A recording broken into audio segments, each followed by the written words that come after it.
Hi everyone, welcome back to my channel. अगर आप channel पर नए हैं तो चैनल को सब्सक्राइब कर लीजिए, वीडियो को लाइक कर दीजिए और नोटिफिकेशन बेल आइकन को प्रेस कर दीजिए। इस चैनल पर आपको मिलती है बेस्ट करियर गाइडेंस, यूनिवर्सिटी से रिलेटेड सारे अपडेट्स, साथ ही में फोरेंसिक साइंस के स्पेशल लेक्चर्स। तो जल्दी से सब्सक्राइब कर लीजिए, लाइक कर दीजिए और वीडियो को शेयर करना मत भूलिए। Hi everyone, welcome back to my channel. I hope you all are doing good. आज का है हमारा पार्ट नंबर 7 यानी लेक्चर नंबर 7, जिसमें हम यहाँ पे डिस्कशन करने वाले हैं determination of origin of species. हमने लास्ट लेक्चर में देखा था कि हम ब्लड ग्रुपिंग कैसे करेंगे, वो मैंने पूरी टेक्निक्स आपको अच्छे से पढ़ाई थी। अगर आपको समझ नहीं आई हो तो आप इस वीडियो को रिपीट करके देखना, साथ में नोट्स बनाते जाना, आपको समझ में डेफिनेटली आएगा, मैं गारंटी लेती हूँ। आज हम डिस्कस करने वाले हैं ऐसी टेक्निक्स जिनसे आप ओरिजिन ऑफ स्पीशीज पता कर सकते हो। ब्लड सैंपल में अगर हमें ओरिजिन पता करना है, ह्यूमन ब्लड है या एनिमल ब्लड है, तो हम कैसे पता करेंगे, उसकी हम टेक्निक्स यहाँ पे आज पढ़ने वाले हैं। उससे पहले अगर आप चैनल पर नए हो तो मैं आपको बता दूं, फॉरेंसिक साइंस से रिलेटेड सारी चीजें आपको इसी चैनल पे मिलती हैं। तो चैनल को सब्सक्राइब कर लेना और वीडियो को लाइक करना, और जो भी डाउट होता है वो आप मुझसे कमेंट सेक्शन में पूछ सकते हो। तो चलो हम वीडियो को शुरू करते हैं फटाफट से और हम टेक्निक्स पर आते हैं, जिसमें आपको यहाँ पे स्क्रीन पर टेक्निक्स दिख रही है। रिंग टेस्ट होती है, सिंगल डिफ्यूजन इन 1 डायमेंशन, सिंगल डिफ्यूजन इन 2 डायमेंशन, डबल डिफ्यूजन इन 1 डायमेंशन, डबल डिफ्यूजन इन 2 डायमेंशन, इम्यूनो इलेक्ट्रोफोरेसिस और रॉकेट टेक्निक। इतनी टेक्निक्स हम यहाँ पे आज पढ़ने वाले हैं। टोटल कितनी हो गई? 1 2 3 4 5 6 7 टेक्निक्स पढ़ेंगे, ठीक है। सबसे पहले आती है रिंग टेस्ट। अब इससे ही हमें समझ में आता है कि रिंग टेस्ट यानी कि ये सबसे सिंपल टेस्ट है, sensitive form of precipitant test. एक बात और बता दूं, ये सारे जो टेस्ट हैं इन्हें हम प्रेसिपिटेशन रिएक्शंस, प्रेसिपिटेशन रिएक्शन या प्रेसिपिटेंट टेस्ट भी बोलते हैं, ठीक है। प्रेसिपिटेंट टेस्ट या रिएक्शंस भी बोला जाता है क्योंकि इसमें प्रेसिपिटेट का फॉर्म होता है, हम जो भी रिएक्शन करते हैं, तो इसीलिए इन्हें प्रेसिपिटेशन रिएक्शंस बोलते हैं। तो कई बार ओरिजिन ऑफ स्पीशीज कोई पूछे आपसे कि हम ओरिजिन ऑफ स्पीशीज कैसे पता करेंगे, तो हम प्रेसिपिटेशन रिएक्शंस के थ्रू पता करेंगे। फिर उसमें जो आते हैं नाम आप उनको बता सकते हो। समझ में आ गई बात? सबसे पहला आता है रिंग टेस्ट। रिंग टेस्ट क्या होता है? सबसे सिंपल सा टेस्ट है, कुछ भी नहीं करना। ये यहाँ पे थ्योरी लिखी हुई है, इसको मैं डायरेक्ट आपको समझा रही हूँ कि ये हमने लिया क्या, एक हमने लिया, या तो हम क्या करेंगे, दो ऑप्शन है, या तो हम यहाँ पे टेस्ट ट्यूब लेंगे या कैपिलरी ट्यूब लेंगे। तो मान लो हमने ये लिया टेस्ट ट्यूब, ठीक है, ये हमने लिया टेस्ट ट्यूब। अब हमने क्या करा, टेस्ट ट्यूब में सबसे पहले यहाँ पर नीचे जो है टेस्ट ट्यूब में एंटी सीरा प्रेजेंट है। क्या प्रेजेंट है? एंटी सीरा यानी एंटीबॉडीज, ठीक है। यहाँ पे एंटीबॉडीज प्रेजेंट है, एंटीबॉडीज प्रेजेंट है। हमने इसके ऊपर से डाला एंटीजन। क्या डालेंगे हम इसके ऊपर से? हम इसके ऊपर से धीरे धीरे एकदम स्लोली जो है यहाँ पे एंटीजन सॉल्यूशन पोर करेंगे, ठीक है। हमने क्या डाला यहाँ पे? एंटीजन सॉल्यूशन, ठीक है। हमने एंटीजन डाला, ये देखो सॉल्युबल एंटीजन, सॉल्युबल एंटीबॉडी। अब क्या होगा, थोड़ी देर बाद में जब आप यहाँ पे वेट करोगे ना, तो थोड़ी देर बाद में आपको यहाँ पर एक रिंग दिखाई देगा, इन दोनों का जहाँ मिलन हो रहा है यहाँ, ठीक है, इस तरीके से। जहाँ पे ये इक्विवेलेंट प्रोपोर्शन में आ जाएंगे, तब यहाँ पे जाके थोड़ी देर बाद में एक रिंग का फॉर्म होगा। रिंग का फॉर्म होगा एंटी सीरा और एंटीजन के बीच में, यहाँ पर रिंग फॉर्मेशन आपको देखने को मिलेगा। यहाँ पे ही इसको ही हम बोलते हैं प्रेसिपिटेशन जोन। क्या बोलते हैं? प्रेसिपिटेशन जोन बोलते हैं। समझ में आ गई बात? तो ये है आपका रिंग टेस्ट, ठीक है। रिंग टेस्ट जो है बहुत थोड़े से ही रिजल्ट दे पाता है। ये जो मेथड है बहुत थोड़ी सी इंफॉर्मेशन देगी आपकी एंटीबॉडी कंटेंट के बारे में। एंटी सीरम में या एंटीजन जो हमने डाला है वो उसके इक्विवेलेंट है या नहीं, ये बहुत कम इंफॉर्मेशन इसमें मिल जाएगी। पॉजिटिव रिजल्ट जो है कई बार अफेक्ट हो जाते हैं बहुत सारे फैक्टर्स की वजह से, तो ये इतना अप्रोप्रिएट टेस्ट नहीं है। ओके, रिंग टेस्ट के बारे में यहाँ पे भी दिया है, this method often gives fast result. Fast result तो देती है बट बहुत लिटिल इंफॉर्मेशन देती है antibody content of the anti serum के बारे में। पॉजिटिव जो रिजल्ट होते हैं वो अफेक्ट कई बार हो जाते हैं दूसरे फैक्टर्स की वजह से, ठीक है। रिंग टेस्ट में antibodies which are present in antisera is first, ये वो रिएक्शन जो मैंने आपको बताया है कि कैसे कैसे होता है, इस तरीके से ये है, ये ओरिजिनलिटी इस तरीके से आपको देखने को मिलता है। ये बहुत बढ़िया इमेज है, एकदम प्रॉपर आपको समझ में आ गया। एंटी सीरम इसमें प्रेजेंट था, एंटीजन हमने ऊपर से धीरे धीरे डाला तो यहाँ पे प्रेसिपिटेशन रिंग का फॉर्मेशन हुआ, इस तरीके से आपको ये दिखेगा। समझ में आ गए। दूसरे टेस्ट पे पहुंचते हैं, which is your single diffusion in one dimension. Single diffusion one dimension की बात करें तो ये दो डायमेंशन यहाँ से कट कर देती हूँ जिससे कंफ्यूजन ना हो। वन डायमेंशन दिया था जो single diffusion in one dimension है, ये दिया था 1946 में ऑर्डिन ने। ठीक है, 1946 में ऑर्डिन ने इस मेथड को डेवलप किया था, सिंगल ट्यूब डिफ्यूजन मेथड। ठीक है, इन्होंने ये डेवलप करी थी ये मेथड। और इसके बाद में excess of antigen diffusion antibody containing gel. इसमें क्या होता है, यहाँ पे एंटी सीरम यानी कि एंटी सीरम मतलब एंटीबॉडी की ही बात हो रही है, is incorporated in melted agar mixture. Melted agar mixture में एंटीबॉडी इनकॉर्पोरेट होता है, is poured into the tube and allowed to solidify. समझना, देखो क्या है, test tube containing agar gel, क्या प्रेजेंट है इसमें, अगार जेल। ठीक है, हमने इसमें डाला एंटीबॉडी, क्या डाला, एंटीबॉडी। ठीक है, यहाँ पे एंटीबॉडी डाला, मिक्सचर बन गया यहाँ पे। इसको हम थोड़ी देर को छोड़ देंगे जैसे कि वो सॉलिडिफाई हो जाए। तो अगार जेल कंटेनिंग, इसमें क्या प्रेजेंट है, एंटीबॉडी हमने डाला है, सॉलिडिफाई होने के लिए थोड़ी देर के लिए हमने उसको छोड़ दिया है। फिर हम डालेंगे इसमें अब एंटीजन, क्या डालेंगे हम इसमें, एंटीजन। यहाँ से हमने एंटीजन डाला, ये एंटीजन गया अपना, ये एंटीजन चला गया एंटीजन। ठीक है, पूरा ये नीचे तक जा रहा है धीरे धीरे धीरे धीरे। थोड़ी देर बाद क्या होगा, आपको क्या देखने को मिलेगा, थोड़ी देर बाद आपको यहाँ पे प्रेसिपिटेशन रिएक्शन देखने को मिलेगा। यहाँ से आपका जो है ये मूव करता करता आ रहा है। ठीक है, नीचे से जो है आपका यहाँ पे एंटीबॉडी इन अगार ये मूव करता करता आ रहा है। और इसी के मूव करने से जब ये दोनों इक्वली मूव करके आ जाएंगे तो यहाँ पे आपको प्रेसिपिटेशन बैंड देखने को मिलेगा। ठीक है, यहाँ पे प्रेसिपिटेट बन जाएगा, प्रेसिपिटेट का फॉर्मेशन हो जाएगा। आ गई बात में, बात समझ में, यही है, कुछ नहीं है, कुछ नहीं है। नीचे आपके पास में अगार जेल था, अगार जेल में हमने एंटीबॉडी डाला, थोड़ी देर को छोड़ दिया, वो सॉलिडिफाई हो गया। फिर हमने एंटीजन डाला, एंटीजन डालने के बाद हमने थोड़ी देर को वेट किया, ऊपर से एंटीजन मूव करता करता आया, नीचे से एंटीबॉडी इन अगार मूव करता करता आया, एक बीच पॉइंट पे आके वो बैंड बना लेंगे, प्रेसिपिटेंट बैंड इसको हम बोलेंगे, प्रेसिपिटेट का फॉर्मेशन कर लेंगे। ठीक है, इस तरीके से जो है ये होती single diffusion in one dimension method. समझ में आ गई। अब और चीज भी देख लो इस मेथड के बारे में। Single diffusion method, the rate of precipitant band front movement is directly proportional to the antigen. ठीक है, जो मूवमेंट हो रहा है, the precipitant band front movement is directly proportional to the antigen and concentration, antigen concentration पे depend करता है, and inversely proportional to the antibody concentration. Precipitant band जो है ये डायरेक्टली प्रोपोर्शनल है एंटीजन कॉन्सेंट्रेशन से। ठीक है, और इनवर्सली प्रोपोर्शनल है, प्रेसिपिटेंट बैंड जो है इनवर्सली प्रोपोर्शनल है किससे, एंटीबॉडी कंसेंट्रेशन से। ये है सिंपल सी चीज जो मैंने बॉक्स में लिखा, ये समझ लेना। यानी इतना एंटीजन कॉन्सेंट्रेशन ज्यादा होगा उतना जल्दी प्रेसिपिटेशन बैंड बनेगा। ठीक है, और एंटीबॉडी कंसेंट्रेशन ज्यादा होगा अगर तो प्रेसिपिटेशन बैंड स्लो बनेगा। ये चीज समझ गए। The technique gives the investigator a method of identifying a specific antigen with a monospecific antibody is present within the gel matrix. एक ही मोनोस्पेसिफिक एंटीबॉडी प्रेजेंट है जेल में, बहुत सारी नहीं है, ठीक है, एक ही प्रेजेंट है। और इस टेक्निक को बहुत ज्यादा यूज किया भी जाता है। समझ में आ गई ये। इसके बाद में अब हम पहुंचते हैं single diffusion in two dimension. अब टू डायमेंशन की बात है तो यहाँ पे हम 1 डायमेंशन को कट कर देते हैं, ठीक है। सिंगल डिफ्यूजन एंड 2 डायमेंशन की हम बात कर रहे हैं तो इसे हम रेडियल इम्यूनो डिफ्यूजन के नाम से भी जानते हैं। हर मेथड के बहुत सारे नाम होते हैं, इसलिए कंफ्यूज मत होना, इसे हम रेडियल इम्यूनो डिफ्यूजन भी बोलते हैं।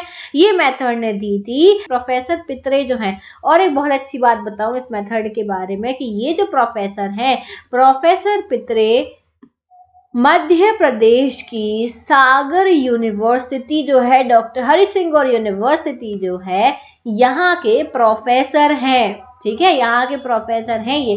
तो भाई अगर आप सागर यूनिवर्सिटी के बच्चे हो, ये वीडियो देख रहे हो, तो ये तो आपके लिए बहुत ही अच्छी बात है। समझ में आ गई बात। तो प्रोफेसर पित्रे ने किया क्या था, अब मैं आपको वो टेक्निक बताती हूँ। प्रोफेसर पित्रे की जो टेक्निक है उनके बारे में मैंने आपको समझा दिया कि ये कौन थे, कहाँ के थे, इन्होंने ये दी थी। इन्होंने क्या किया, एक पेट्री डिश या फिर इस तरीके की ऐसी स्लाइड ली, ठीक है, ये स्लाइड ली, ये इस तरीके से थी, बीच में ऐसा, ठीक है, इस तरीके की ये स्लाइड थी।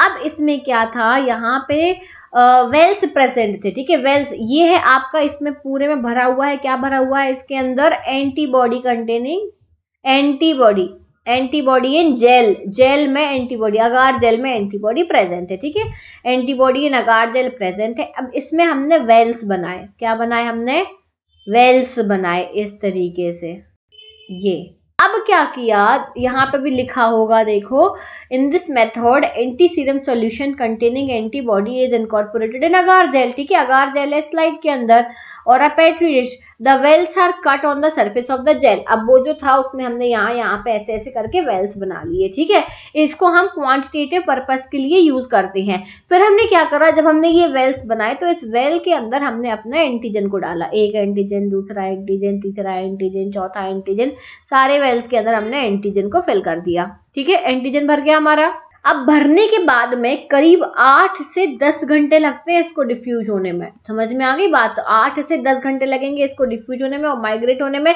ये जो माइग्रेट होगा ये इस तरीके से माइग्रेट होगा और रिंग्स का फॉर्मेशन कर लेगा, इस तरीके से ये माइग्रेट होगा एंटीजन, जहां जहां पे इसको माइग्रेट होना है, और रिंग्स का फॉर्मेशन कर लेगा। लेकिन इसमें टाइम बहुत ज्यादा लगेगा, तो रख के आप भूल जाओ उसको, ठीक है। 8 से 10 घंटे इसको लगते हैं। इस टेक्निक को हम क्वालिटेटिव पर्पस के लिए यूज नहीं कर सकते हैं, क्योंकि हमारे पास में एंटीजन का अमाउंट बहुत कम है, इसमें हमने एंटीजन डाला है जो इसका अमाउंट बहुत कम है, इसलिए हम सिर्फ क्वांटिटेटिव पर्पस के लिए ही यूज कर सकते हैं, क्वालिटेटिव पर्पस के लिए हम इसको यूज नहीं कर सकते हैं।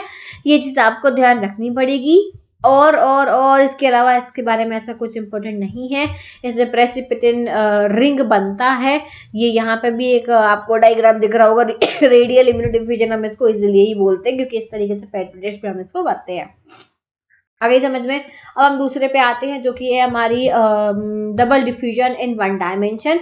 डबल डिफ्यूजन इन 1 डायमेंशन टेक्निक में क्या हो रहा है, यही बात है कि हमारे पास में यहाँ पे टेस्ट ट्यूब प्रेजेंट है, ठीक है, ये रहा टेस्ट ट्यूब, हम इसमें डिफरेंट कलर से देखते हैं, ये हमारे पास में टेस्ट ट्यूब प्रेजेंट है। इस टेस्ट ट्यूब में एंटीबॉडी प्रेजेंट है, इस टेस्ट ट्यूब में एंटीबॉडी हमारे पास में प्रेजेंट है। इसके ऊपर हमने डाला यहाँ पे प्लेन अगार, ठीक है, एंटीबॉडी के ऊपर हमने यहाँ पे क्या डाला, प्लेन अगार। अगार जेल हम डालते, देखो 1 डायमेंशन जो है ये दी गई थी ओकलेन फल्थरोप ने, तो इसे हम ओकलेन फल्थरोप मेथड भी बोल देते हैं। ओकलेन फल्थरोप ने 1953 में ओकलेन फल्थरोप ने ये मेथड दी थी। 1 डायमेंशन डबल डिफ्यूजन इन 1 डायमेंशन टेक्निक ये कहलाती है। कई बार ओकलेन फल्थरोप मेथड भी इसको बोलते हैं। इसको हम ट्यूब में ही करते हैं, जिसमें एंटीसीरा प्रेजेंट होता है, melted in agar layer and a plain agar. Test tube में हमारे पास में एंटीसीरा प्रेजेंट है, एंटीसीरा के ऊपर हम उसमें अगार डालते हैं, अगार जेल डाला, अगार के ऊपर हम उसमें एंटीजन डालते हैं, ये देखो एंटीजन डाला फिर हमने। अब हमें थोड़ी देर वेट करना है, वेट करेंगे तो ये ऊपर से मूव होकर यहाँ आ रहा है आपका एंटीजन, एंटीबॉडी जो है वो यहाँ से मूव करके यहाँ आ रहा है, और बीच में जो है प्रेसिपिटेंट बैंड का फॉर्मेशन हो रहा है। ये होती है डबल डिफ्यूजन इन 1 डायमेंशन, ठीक है। और यहाँ पे क्या लिखा है, antigen solution is added slowly and incubated, धीरे धीरे डालेंगे, फिर हम इसको इंक्यूबेट भी करेंगे थोड़ी देर के लिए, ठीक है। The precipitant band will form at the place of equivalence, यहाँ पे दोनों इक्वल फॉर्म में आ जाएंगे, तब जाके यहाँ पे एक प्रेसिपिटेंट बैंड का फॉर्मेशन हो जाएगा, ठीक है। इसको हम क्वांटिटेटिव ऐसे के लिए ही यूज करते हैं, क्वांटिटेटिव पर्पस पता करने के लिए, क्वांटिटेटिव पर्पस के लिए यूज करते हैं। Is that clear? ठीक है, ये ज्यादा एक्यूरेट होती है सिंगल डिफ्यूजन के कंपैरिजन में, तो ये ज्यादा यूज की जाती है, सिंगल डिफ्यूजन से ज्यादा एक्यूरेट ये वाली मेथड होती है। अब आओ डबल डिफ्यूजन इन 2 डायमेंशन। अब ये बहुत इंपॉर्टेंट मेथड है, थोड़ा सा ध्यान देना है इसमें। डबल डिफ्यूजन इन 2 डायमेंशन मेथड में क्या होता है कि जब भी हम 2 डायमेंशन की बात करते हैं तो ध्यान रखना कि हमारे पास में कोई भी गोल चीज होने वाली है वो 2 डायमेंशन है। 1 डायमेंशन में हम टेस्ट ट्यूब का यूज कर रहे हैं, ये कंफ्यूजन मुझे भी बहुत हुआ। अगर 1 डायमेंशन सिंगल डिफ्यूजन इन 1 डायमेंशन में टेस्ट ट्यूब का यूज करा, सिंगल डिफ्यूजन इन 2 डायमेंशन में हम पेट्री डिश पे आ डबल डिफ्यूजन इन 1 डायमेंशन में ट्यूब लिया, ठीक है। डबल डिफ्यूजन इन 2 डायमेंशन में हम फिर से जो है अपना उस पे आ जाएंगे, ग्लास प्लेट पे आ जाएंगे। डबल डिफ्यूजन इन 2 डायमेंशन की अब हम बात करने वाले हैं। डबल डिफ्यूजन इन 2 डायमेंशन मेथड जो है ये ऑक्टर लोनी ने दी थी। ऑक्टर लोनी ने कब दी थी? 1949 में ये मेथड दी थी। तो इसको ऑक्टर लोनी मेथड भी कई बार बोल दिया जाता है, ठीक है। इस मेथड में antigen and antibody diffusion independently through agar gel, agar gel के थ्रू होती है, हॉरिजॉन्टली वर्टिकली होती है। कैसे होती है अब वो हम यहाँ पे डिस्कस करने वाले हैं। अब इसका डायग्राम मैं देख लेती हूँ, ठीक है। इसका डायग्राम यहाँ पे बहुत बढ़िया तरीके से दिया हुआ है। होता क्या है कि आपके पास में एक अगार जेल कंटेनिंग इस तरीके की प्लेट प्रेजेंट होती है, ठीक है। अगार प्लेट आपके पास में प्रेजेंट है, इसमें एंटीजन और एंटीबॉडी दोनों ही भरने के लिए जगह दी रहती है। सेंटर में एक होल है, ठीक है, वेल जिससे हम बोलेंगे 1 2 3 4 5, ठीक है। अब ये जो सेंटर वाला है इसमें हम डेफिनेटली क्या डालेंगे? एंटीबॉडी। ये एंटीबॉडी के लिए है हमने इसमें, और ये पूरे में इसमें क्या प्रेजेंट है? ये अगार है, अगार प्लेट है, अगार प्लेट है, बीच में एंटीबॉडी हमने डाल दी, ठीक है। आजू बाजू यहाँ पे हमारे लिए क्या एंटीजन भरने के लिए जगह दी हुई है, यहाँ पे एंटीजन डालेंगे हम। एक एंटीजन डाला, अलग अलग एंटीजन है ना, तो हम इसमें सब अलग अलग एक साथ डालेंगे। एंटीजन 2 डाला, एंटीजन 3 डाला, सॉरी एंटीजन 4 डाला, ऐसे करके। अब होता क्या है भाई, ये बहुत ज्यादा इंपॉर्टेंट है। अब होता क्या है, यहाँ पे मूवमेंट स्टार्ट हुआ, ठीक है। यहाँ पे सेपरेशन जो है, यहाँ पे सेपरेशन नहीं यानी मूवमेंट स्टार्ट हुआ एंटीजन का और एंटीबॉडी का, दोनों का ही यहाँ पे मूवमेंट स्टार्ट हुआ। दोनों ही डिफ्यूज करना स्टार्ट हो गए धीरे धीरे धीरे धीरे। जब इक्विवेलेंस का पॉइंट आ जाएगा, किसका? इक्विवेलेंस, इक्वली मूव कर जाएंगे तो आपको पेरिफेरल लाइंस या आर्क्स का फॉर्मेशन दिखेगा कुछ इस तरीके से। कोई ऐसी आर्क होगी, कोई ऐसी आर्क होगी, डिपेंड करता है लाइंस या आर्क्स का फॉर्मेशन होगा। कहीं कहीं पे आपको ऐसे ओवरलैपिंग दिख सकती है, इस तरीके के फॉर्मेशन दिख सकते हैं, ये ओवरलैपिंग टाइप का। यहाँ पे अगर दोनों एंटीजन एंटीबॉडी इक्वल पॉइंट पे पहुंच चुके हैं तो आपको यहाँ पे आर्क या लाइन का फॉर्मेशन दिखेगा। लेकिन अगर अनबैलेंस्ड है, ठीक है, अगर कोई चीज अनबैलेंस्ड है तो लाइन एक दूसरे को ज्वाइन कर रही है, लाइन ज्वाइन कर रही है, तो हम इस फिनोमिनन को एक नाम देते हैं which is known as Liesegang phenomena, ठीक है। लाइसेनगैंग फिनोमिना हम इसको बोलते हैं जब अनबैलेंस्ड मिक्सचर होता है और मल्टीपल प्रेसिपिटेंट बैंड अकर्स हो जाते हैं, तो इस फिनोमिना को हम ये बोलते हैं, ठीक है। ऑक्टेलोनी मेथड जो होती है वो क्वांटिटेटिव और सेमी क्वांटिटेटिव इवैल्यूएशन करने में हेल्प करती है। तो इन्वेस्टिगेटर को क्या पता चलता है? इन्वेस्टिगेटर को पार्शियल आइडेंटिटी या नॉन आइडेंटिटी, ये उसको पता लगता है एंटीजन या एंटीबॉडी का, ठीक है। ये हो गई आपकी डबल डिफ्यूजन इन 2 डायमेंशन। भाई बहुत सिंपल टेक्निक्स है ये। इसके बाद में आ जाओ इम्यूनो इलेक्ट्रोफोरेसिस। अब इलेक्ट्रोफोरेसिस की बात करें तो डेफिनेटली यहाँ पे इलेक्ट्रोफोरेसिस की यहाँ पे मशीन प्रेजेंट होगी। भाई इलेक्ट्रोफोरेसिस इक्विपमेंट है हमारे पास में, वही होगा। तो इसमें क्या होता है? Immunoelectrophoresis consist of a combination of electrophoresis and immunodiffusion in a gel. अब ये कैसे होता है ये सबसे पहले जान लो। दी किसने दी मेथड? ये दी थी ग्रेवर एंड विलियम ने ये मेथड सजेस्ट करी थी। ग्रेवियर एंड विलियम ने 1953 में ये मेथड दी गई थी, ठीक है। और was perform on a macro scale, ये मैक्रो स्केल में की गई थी, लेकिन अब इसको आप माइक्रो मेथड के फॉर्म में भी कर सकते हो। इम्यूनोग्लोबुलिन्स होते क्या है? Immunoglobulins are proteins that function as antibody. Immunoglobulins proteins होते हैं जो एंटीबॉडी की तरह फंक्शन करते हैं, जो कि इन्फेक्शन से फाइट करते हैं। There are many types of immunoglobulin that fight different types of infection. बहुत सारे इम्यूनोग्लोबुलिन्स होते हैं जो इन्फेक्शन से फाइट करते हैं। अब काम कैसे होता है ये समझना है हमारे लिए।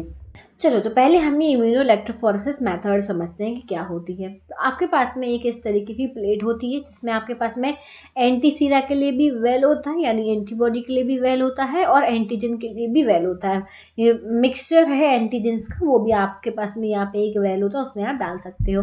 फर्स्ट स्टेप में हम क्या करते हैं, एंटीजन डालते हैं। ठीक है, हमने इसमें अपना एंटीजन फिल कर दिया, ये हमने एंटीजन फिल कर दिया। उठा के इस प्लेट को, ये इसमें जेल है, ये पूरा फिल्ड है, यहाँ ये पूरे में जेल प्रेजेंट है।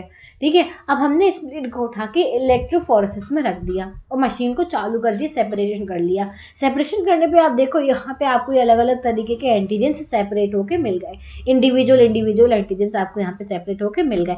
फिर आपने क्या करा, एक हमने ट्रॉफ बनाया, एंटीबॉडी का जो ट्रॉफ था ना, ये वाला जो ट्रॉफ था, इस ट्रॉफ में हमने अपना एंटीबॉडी डाल, ठीक है।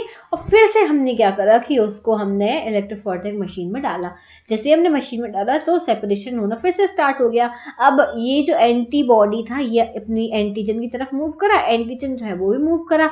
तो यहाँ पे प्रेसिपिटेंट बैंड्स का, प्रेसिपिटेंट आर्क्स का फॉर्मेशन देखने को मिला। दिख रहे हैं ये आर्क्स, दिख रहे हैं, ये प्रेसिपिटेंट आर्क का फॉर्मेशन आपको देखने को मिला, प्रेसिपिटेशन यहाँ पे हो गया। अब आती है लास्ट टेक्निक जो है आपकी rocket immuno electrophoresis. Rocket immuno electrophoresis technique में क्या हो रहा है कि यहाँ पे एंटीजन एंटीबॉडी रिएक्शन अकर होता है इलेक्ट्रोफोरेसिस में, ठीक है, of an antigen mixture in an antibody containing gel medium. अब ये जो आपके पास में मीडियम है इसमें एंटीबॉडी प्रेजेंट है, यानी कि एवरोज जेल में एंटीबॉडी ऑलरेडी प्रेजेंट है। एंटीजन के आपके पास में वेल्स बने हुए हैं, इन वेल में आपने एंटीजन को भरा और बस इलेक्ट्रोफोरेसिस मशीन में आपने इसको रख दिया। जैसे ही आपने रखा तो वो मूवमेंट होता है, मूवमेंट होगा तो क्या होगा, ये रॉकेट के फॉर्म में यहाँ पे ऐसा मूवमेंट होता है। तो ये उससे ये पता चल जाता है, प्रेसिपिटेशन आर्क्स बनते हैं रॉकेट्स के फॉर्म में। तो वो इसीलिए इसको हमने मेथड को रॉकेट टेक्निक या लॉरेंस टेक्निक भी बोला है। अब क्या होता है, antigen is in the well and moved by electrophoresis into the gel containing uniform concentration of antibody. The ratio of antigen to antibody increases as the antigen itself is diluted during migration. The antigen move according to their electrophoretic mobilities. Electrophoretic mobility इसके हिसाब से move करता है। बस इतना ही था ये, ठीक है। ये उसके और डायग्राम है, ये देख लो। यहाँ पे एक चीज ये higher concentrated tip of antigen moves towards the gel. ये हायर कंसंट्रेटेड टिप है तो ज्यादा मूव कर रही है, ठीक है। लेसर कॉन्सेंट्रेटेड टिप जो होगी वह lesser quantities on either side form precipitated lines, वो ज्यादा आगे तक नहीं जा पाती हैं। The peak of the height of the rocket ship precipitated zone is proportional to the quantity of the antigen, ठीक है।